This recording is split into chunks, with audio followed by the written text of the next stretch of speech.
Good morning, dear students.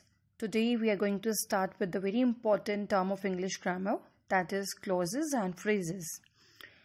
The very first thing you need to know about this topic is what is a clause and what is a phrase. The very first thing, what is a clause? Clause is a group of words that consist of a subject and a verb. That means a clause must have a subject and a predicate in a sentence. So in a group of words, when there's a subject and there's a verb, that means that is a clause that has a meaning, right? So let's take the example. He laughed. He subject, laughed is a verb. So it makes sense. This is clause. The guest arrived. The guest arrived. The guest is subject, arrive is a verb. Sentence again consists of subject and verb. Then again it is a clause. Now the question is, what is a phrase? Phrase is a group of words that does not consist of a subject and a verb. That means the clause is a group of words that consist of subject and verb. Whereas the phrase is again a group of words but that does not consist of a subject and a verb. So we can see the phrase act as a single part of a speech. Like it can work as it can act as a noun, adverb, adjective, right? Let's take the example of phrase on the table. You can see that it's a group of words, right? But it does not consist the subject and verb, subject and the predicate. One more example, under the tree. You can see again the group of words does not have subject and verb. That means it is a phrase.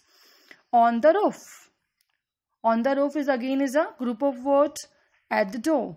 Again a group of words but does not have subject and the verb. That is why it has been called phrase. So this is the basic difference between the clause and phrase. Clause is a group of words that consists of a subject and a verb, whereas phrase is a group of words that does not consist subject and verb. You need to listen carefully, students. Let's come to the next point. Both clauses and phrases may exist within a sentence. Very important point. That is, both clauses and phrases, they exist within a sentence. How come? Let's take the example. Very first sentence. He is sleeping on the bed. So let's see the very first part. He is sleeping. He is subject, is auxiliary. Sleeping main verb. You can see subject and verb. So this is a group of words making a sense is called clause. Whereas sleeping on the bed. On the bed is again group of words but it does not consist subject and the verb. So it is a phrase. Right? So you have to keep this point in the mind that both clauses and phrases may exist within a sentence. One more example we can see the same. She is standing on the roof. She is standing is a clause. On the roof is a phrase. She is drawing a map on the wall. She is drawing a map. You can see it's a clause because it has a subject and verb and predicate. Whereas on the wall is a phrase because it does not have subject and verb. Now one more example. He welcomed the guest in a cordial way. So he welcomed the guest. क्या हो गया? This is clause, right? He subject, welcome verb, the guest object, right? In a cordial way is a group of words that does not have subject and verb. That is why it is a phrase. I think student you are now easily differentiate what is a subject, what is a verb and what are the clauses and phrases. I think you can easily differentiate what is the clauses, what are the clauses and phrases. So what is the conceptual difference in clauses and phrases? What is the conceptual difference between the phrases and clauses that we are going to study?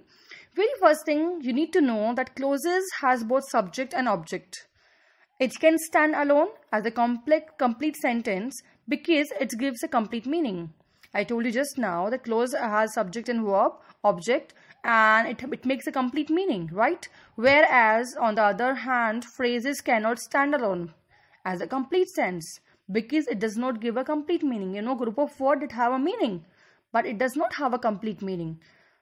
So each word of phrase has meaning, but collectively does not make a complete sense. So what I mean to say that each word of a phrase, if we'll take any phrase on the roof, each word has its meaning, but collectively it does not have the complete meaning. So the purpose of phrase is to complement the sentence. right? So what is the purpose of a phrase in a sentence is to complement a sentence. Now just have a look. One more sentence I want to tell you, that is that a sentence may have 1 or 2 or 3 clauses. Does not mean a sentence will have only one clause. It may have 1 or 2 clauses or more than 2 clauses. Let's take the example of that. I waited for him, but he did not come. You can see 2 sentences are joined with the conjunction but. So I waited for him is having I as subject, waited verb, for him object. Then he did not come, he subject, did not verb come, subject in predicate. You can see both the sentences. So we can see in one sentence there are 2 clauses, right? I hope you might have understood. And for the further classification, we will be tuning into the next video. Thank you and have a nice day.